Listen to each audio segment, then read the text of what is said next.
You're not running out of time because you're unmotivated. You're running out of time because you're constantly trying to justify yourself to people who have no real place in your journey. In a world that thrives on noise, where attention is currency and validation is an addiction, choosing silence is no weakness. It's strength. It's mastery. Let me ask you something. What if the real breakthrough you're looking for doesn't come from doing more, but from saying less? When was the last time you paused and truly asked, whose approval am I chasing? Whose standards am I living by? If you're feeling tired, uninspired, or like your worth is always up for debate, that's not a coincidence. That's the trap most people fall into. This video isn't about working harder, it's about going inward. Because the truth is, the greatest shift you can make isn't external, it's internal. And once you master that, no amount of hustle will ever compare. But I won't sugarcoat it, it's uncomfortable. Why? Because silence forces you to face yourself. And in a world screaming for attention, that might be the bravest thing you ever do. Remember this, it's not motivation you're lacking, it's clarity in the midst of chaos. So stay with me. By the end of this video, you'll walk away with one lesson that could shift your entire direction. And trust me, it's one you don't want to miss. Lesson 1. The power of returning to yourself. In a world that never stops spinning, where chaos shouts and distractions seduce, there's one sacred act that can realign everything, returning to your center. Not as a retreat, but as a revolution. True peace doesn't arrive through noise or applause. It doesn't come from scrolling, comparing, or trying to keep up. It comes when you pull back from the chaos and reconnect with the one place that's always been steady, within. Picture this. You're not just a person caught in the storm. You're the stillness beneath it. Like the sun that remains unchanged behind passing clouds, your essence doesn't disappear when life gets loud. You just stop seeing it. You forget who you are because you're too busy observing the weather, rehashing old arguments, stressing about futures that haven't happened, chasing a version of life someone else curated online. And while you're out there, life slips away. Not all at once, but in unnoticed moments. That's what happens when you drift from your center. You become reactive instead of intentional. You become visible to others, but invisible to yourself. But what if stillness wasn't something to fear, but something to embrace? In the silence you've been avoiding lies the answer you've been seeking. Buddhist wisdom teaches that mindfulness isn't about isolating yourself on a mountaintop. It's about remembering your truth in the middle of noise. It's about tuning in when the world wants you to tune out. It's not escape. It's engagement with your real self. When you stop trying to fix everything out there and begin calming what's in here, clarity surfaces. The confusion fades. The noise weakens. You begin to realize how often you were trying to earn peace by pleasing others, when peace was always waiting in your own presence. So how do you start? First, create stillness, not by escaping the world, but by creating calm in your breath, your body, your mind. Second, become the observer of your thoughts. Don't resist them, just watch. Let them pass like birds across a sky. Third, direct your attention to what you control, your inner state, your choices, your energy. Fourth, return, again and again. This is not a one-time ritual, it's a practice, a commitment. There's a story of a wise man who remained quiet while others argued around him. When asked why, he said, "If a person hands you a burden and you don't pick it up, who carries it? That's not passivity, that's power. So take inventory. Where is your time, your energy, your peace going? Is it leaking into fear, into proving your worth? Or is it invested in your growth, your truth, your purpose? When you stop performing and start being, life aligns. You stop reacting and start living. You stop competing and start creating. Noise is constant, but you don't have to be part of it. You are not the storm. You are the calm it cannot shake. Return to your breath. Return to what matters. return to yourself. Because in that return, you remember, silence isn't the absence of action, it's the presence of power. Lesson 2. The strength hidden in silence. Silence isn't emptiness, it's depth, it's awareness. In a culture that celebrates constant updates, endless debates, and fast replies, silence feels unnatural, almost invisible. But what if that's exactly why it holds so much power? In Buddhist thought, silence isn't the absence of sound, it's the presence of alignment. It's like a mirror-like lake at dawn, still, quiet, and perfectly clear. Only when the water's calm can we see the reflection of truth. Now ask yourself this: how often do you speak just to fill the space? To defend? To feel seen? Every word you speak carries energy, and in your rush to respond, to be right, to be heard, you may be trading something sacred, your peace. There's ancient wisdom in stillness. A Zen master once remained silent through every insult and misunderstanding hurled at him. When someone asked why he never responded, he simply said, "Because I value peace more than proving a point." That is not silence from fear. It is silence from strength. Not everything demands a response. Not every jab deserves your energy. True mastery is often found in what you withhold, not what you say. Think about it. How many times have you regretted what you said in anger or haste? How often have you replayed arguments in your head, wishing you had said less or said nothing at all? Now imagine this. What if your silence was your greatest power? What if restraint was your greatest form of control? When you speak less, you hear more, not just others, but your own truth. You begin to understand what actually matters and what was just noise. You stop reacting to everything and start responding to what truly deserves your energy. And that shift changes everything, because silence isn't just the absence of words, it's the presence of intention. It turns chaos into clarity. It doesn't mute your presence, it magnifies it. People trust those who are calm in the storm, not because they're quiet, but because their silence holds weight. It says, "I don't need to prove myself. I know who I am." Want to begin this practice? Try this. Step 1. Before speaking, pause. Ask yourself, is this helpful? Will it bring peace or just more noise? Step 2. When you listen, truly listen. Don't just wait for your turn to talk. Absorb, reflect, stay present. Step 3. Let your silence become a space, not a void. Let it hold your emotions until they soften and settle. Step 4. Reflect daily. Ask yourself, what did I learn by choosing silence today? Eventually you'll notice something powerful. The things you didn't say kept your energy intact. The reactions you held back gave you freedom. And the silence you practiced turned into strength you never knew you had. So I ask you, when was the last time your silence carried more wisdom than your words ever could? That moment when you chose not to react, that was strength. That was self-mastery. You don't need to be loud to be powerful. You don't need to explain yourself to be valid. The most disciplined people don't dominate with words. They guide with presence. In a world that never stops talking, silence is a quiet rebellion. It's the way you rise, the way you protect your peace. Sometimes, the most profound message you can send is the one you never speak. Lesson 3. Letting go of negativity. How to become untouchable. You only lose what you cling to. These simple yet profound words from the Buddha hold a mirror to our suffering. Every time you grip tightly to pain, whether it's a past mistake, a harsh word, or a broken expectation, you hand over your peace.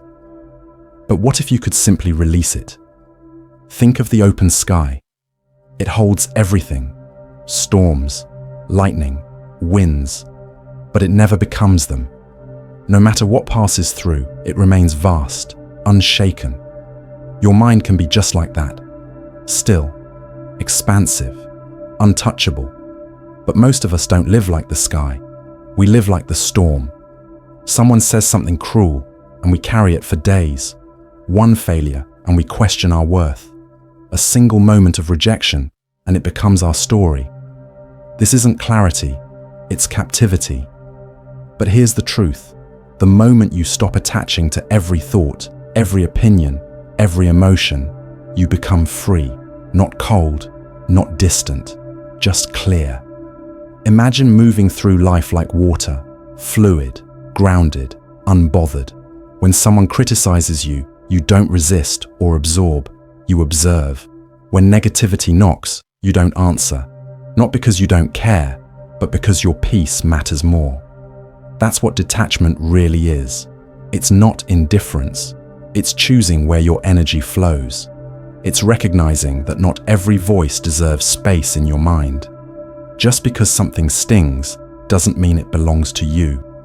Ask yourself, how many times have you felt drained after clinging to a conflict, seeking validation, or revisiting an old wound? That exhaustion wasn't caused by the world. It was caused by your grip on it. Want to become untouchable? Here's how to start. Step 1. Notice your triggers. What pulls your peace away? What makes you feel small, reactive, or off-center? Step 2. Pause. Breathe. Instead of reacting, become aware. You are not your emotions. You are the one observing them. Step 3. Ask, does this deserve space in my awareness?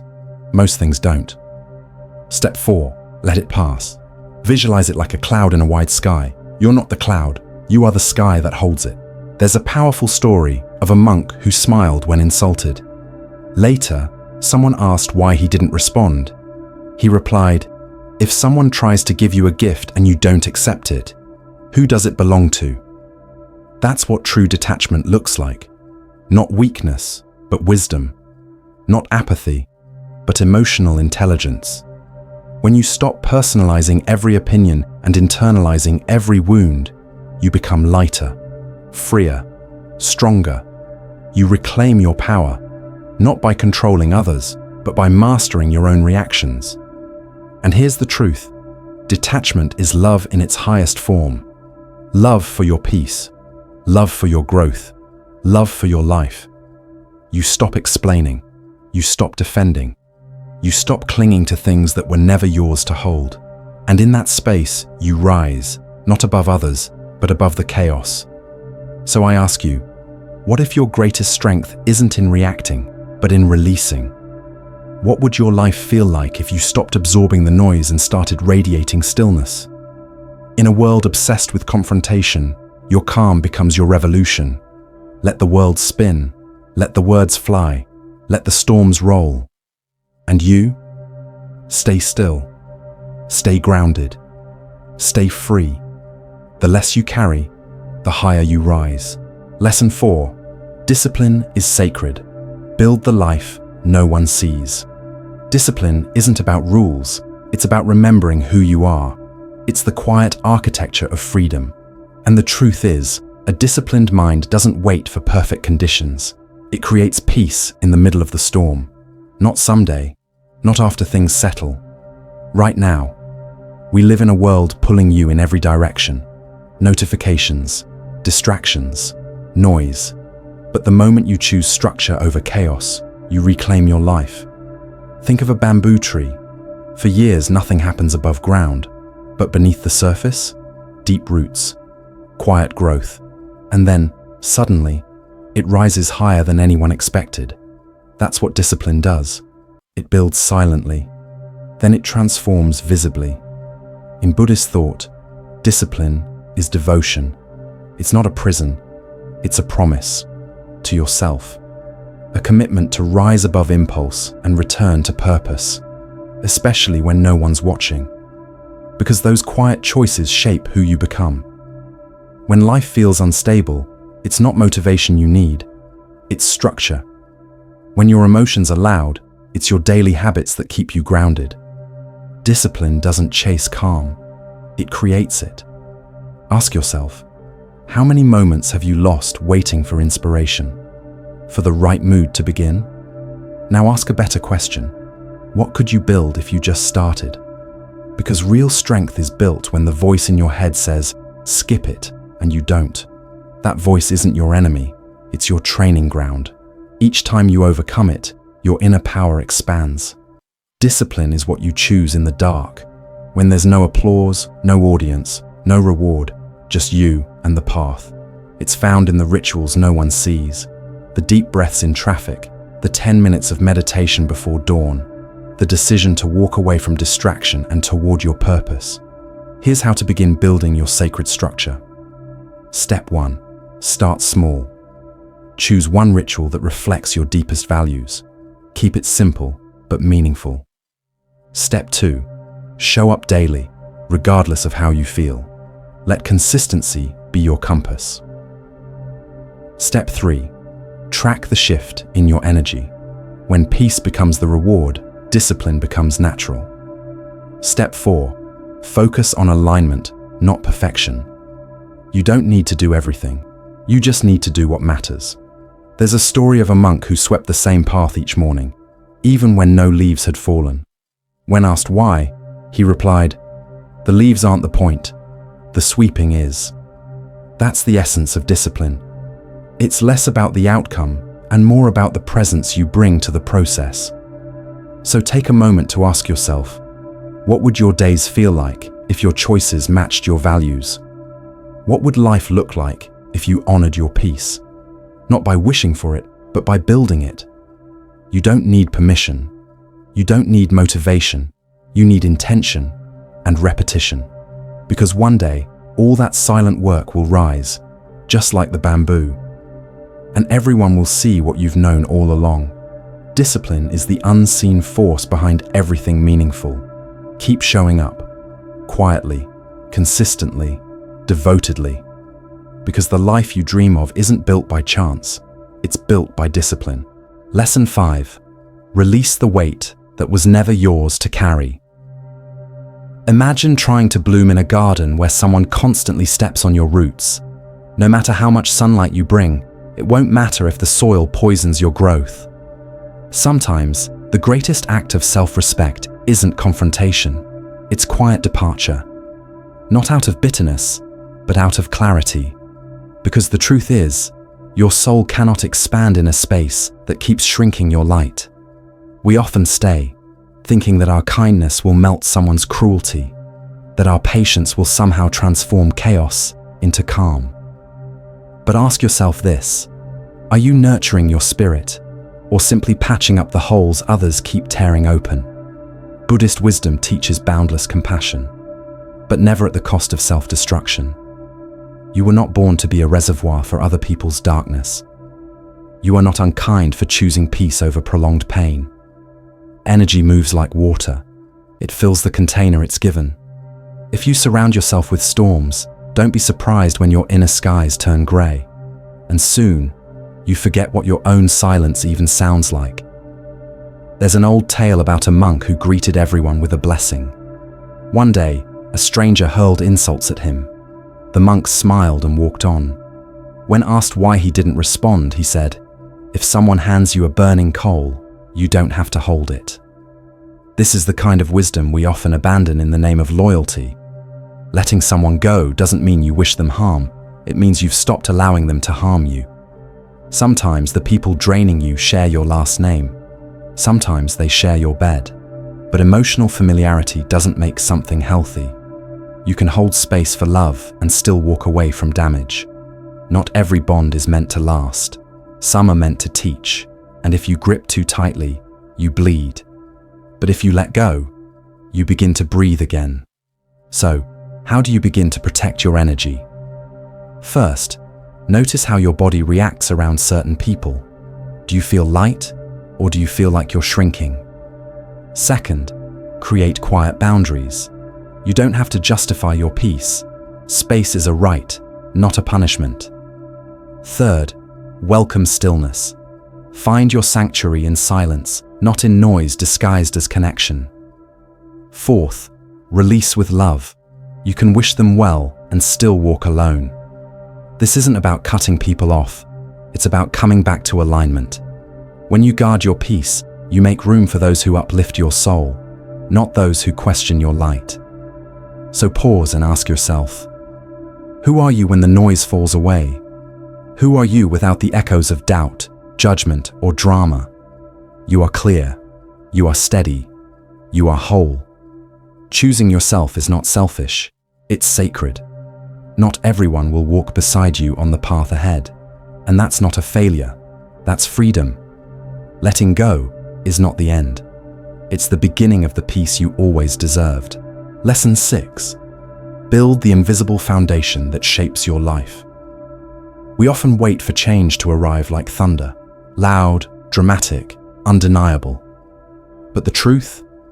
The most profound transformations happen in silence, not in applause, not in milestones, but in the quiet minutes when no one's watching. The choices you make when it's just you and your future waiting on the other side. Growth doesn't show up with fanfare. It moves like a shadow, subtle, steady, and shaped by repetition. A single breath of awareness, a single glass of water, a single moment of choosing presence over distraction. These aren't trivial. They're the brushstrokes painting the canvas of your life. Buddhist wisdom reminds us, each moment carries the potential to become something sacred. You're not just passing time, you're shaping identity. Every action is a thread in the fabric of who you're becoming. Your peace isn't found in some distant, perfect tomorrow. It's created in the micro decisions you make today, the thoughts you nurture, the space you hold for stillness, the rituals you protect when the world isn't looking. It's not about rigid rules. It's about meaningful repetition. Small acts that center you, a stretch instead of a scroll, a breath of gratitude instead of a rush into chaos, 5 minutes of quiet instead of 50 chasing noise. These daily touches are more than habits. They're spiritual blueprints, like carving a sanctuary within yourself, one gesture at a time. Each time you choose mindfulness over mindlessness, you lay another stone in the temple of your inner peace. The path is simple, but not easy, because discipline is quiet. No one celebrates you for skipping distractions or honoring a morning ritual, but your soul feels it. Your future feels it. So pause and ask yourself, what invisible rhythm is shaping your life today? Is it building your strength or stealing your clarity? Here's how to begin crafting your inner architecture. Step 1. Choose one small action that reconnects you to your inner truth. Step 2. Attach it to a daily moment, like brushing your teeth, drinking water, or getting out of bed. Step 3. Guard it. Make it non-negotiable, no matter how you feel. Step 4. Reflect. How do you feel afterward? Let that experience guide you forward. Every time you honor a promise to yourself, no matter how small, you affirm your worth. You whisper to your mind, I can trust myself. And that trust becomes identity. That identity becomes behavior. That behavior becomes reality. There's a quiet proverb: we don't rise to the level of our goals. We fall to the strength of our systems. So build slowly, build kindly, build with patience.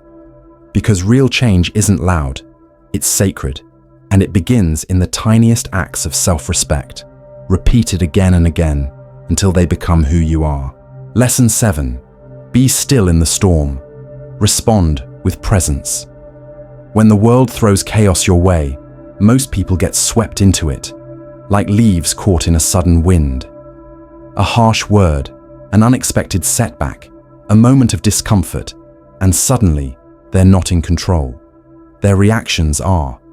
But imagine standing firm in that storm, not stiff, not resistant, but flexible, grounded, unshaken, like bamboo that bends with the wind but never snaps. This is the quiet strength of mindful awareness.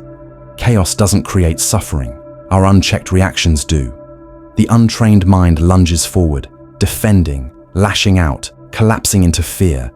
But a conscious mind, it breathes, it listens, it chooses. In that small pause between stimulus and response lies your freedom. Think back to the last time you reacted on impulse. Did it solve the problem or simply deepen the wound? Quick reactions come from ego, defensive, emotional, urgent, but responses arise from wisdom, from that breath you allowed yourself before speaking, from the space you gave your heart to stay calm, from the awareness that peace matters more than pride. Your breath is not just oxygen, it's your anchor in every storm. No matter how loud the world becomes, one inhale and one exhale can bring you home. Before sending that message, breathe. Before raising your voice, pause. Before letting emotion lead, center yourself. This is the art of staying rooted in chaos. Here's how to practice that stillness daily. Step 1. Identify what sparks your reactions. Certain voices? Certain fears? Certain moments? Step 2. Interrupt that emotional spiral. Breathe for 5 seconds. Nothing fancy, just presence. Step 3. Ask gently, will this reaction heal or harm? Will it bring clarity or confusion? Step 4. Practice in the small things.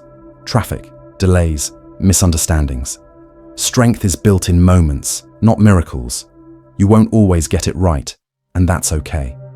This path is not about perfection, but awareness. Every time you pause instead of explode, you reclaim your energy. You stop being a slave to the moment and start becoming the master of your state. Over time, people will notice. Your quiet presence will say more than anger ever could. Your grounded energy will calm the space around you, because real peace doesn't need volume, it resonates in stillness. So ask yourself, are you growing from your experiences, or just repeating reactions that keep you stuck? Can you hold space inside when the outside world trembles? This isn't just emotional regulation, it's spiritual evolution. It's choosing clarity over chaos, patience over performance, presence over pressure. Each time you choose to respond rather than react, you're not just keeping peace, you're becoming peace. Conclusion: return to your center, reclaim your power. In a world obsessed with urgency, noise, and distraction, your quiet focus is a rebellion. You are not here to chase validation or drown in drama. You're here to awaken to your deepest truth.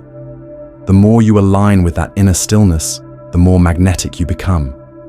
You no longer need to fight for attention, you radiate presence. Control is not about forcing the world to bend. It's about mastering the only thing you've ever truly owned: yourself, your thoughts, your actions, your time, your breath. Zen wisdom teaches that truth only emerges when the mind is still. So clear the noise. Let go of the need to explain, to convince, to be understood. Your worth doesn't need to be proven. It needs to be honored. True transformation begins not in noise, but in silence. Not in chaos, but in discipline. Not in being seen, but in seeing yourself clearly. Turn inward. Clean your mind. Build rituals that nourish your soul. Speak less, move with intention, and think from the heart. This isn't just growth, it's liberation. You are not a bystander to life's chaos. You are the calm it's been waiting for. You are not just a wave in the ocean, you are the tide itself.